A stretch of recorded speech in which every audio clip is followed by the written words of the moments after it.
Hey, what is up, you guys? This is Cocosing Valley Model Railroad speaking. Well, here's a couple more other little projects working on at the moment.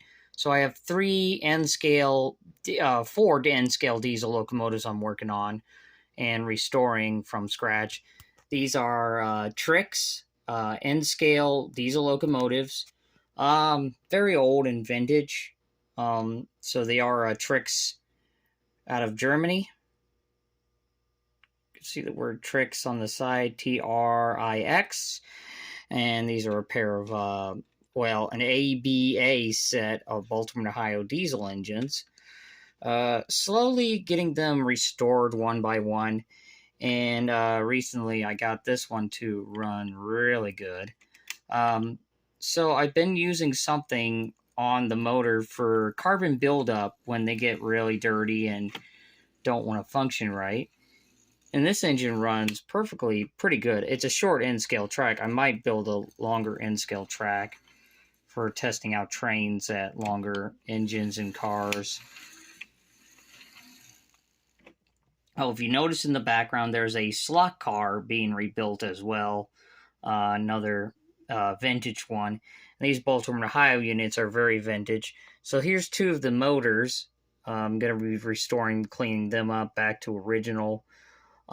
So I found out a way, if you're cleaning the carbon buildup on the engines, I have figured out how to make a small toothpick out of these matchstick pieces you can get like at a craft store or anything like that.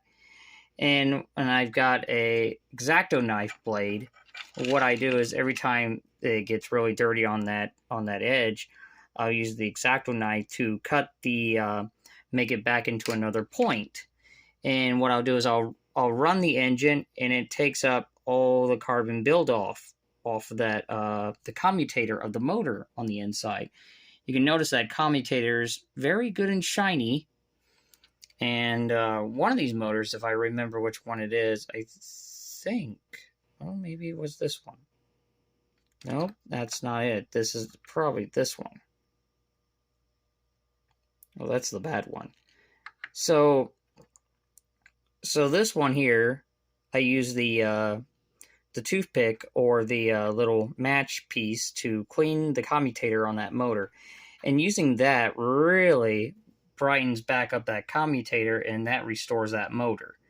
So all these engines are getting fully rebuilt. And the problem with these, they have a universal joint, and I don't know if you guys could see this. So this goes between the motor and the gear on the locomotive, which you could see there's like a universal between it, which goes between it. And just starting to get them rebuilt and back to a customer. This is an engine I've been working on, is a lifelike diesel locomotive, heavily modified with a Cato engine. It's a lifelike locomotive. It had an older motor, and the motor did not run very good, so it has a Cato motor in it. So it's another project, and bringing these engines back to life, and so is that little slot car. So slowly, other projects are coming to way, but I hope you guys enjoy your day. This is Cocosing Valley signing out. Guys, have a good one.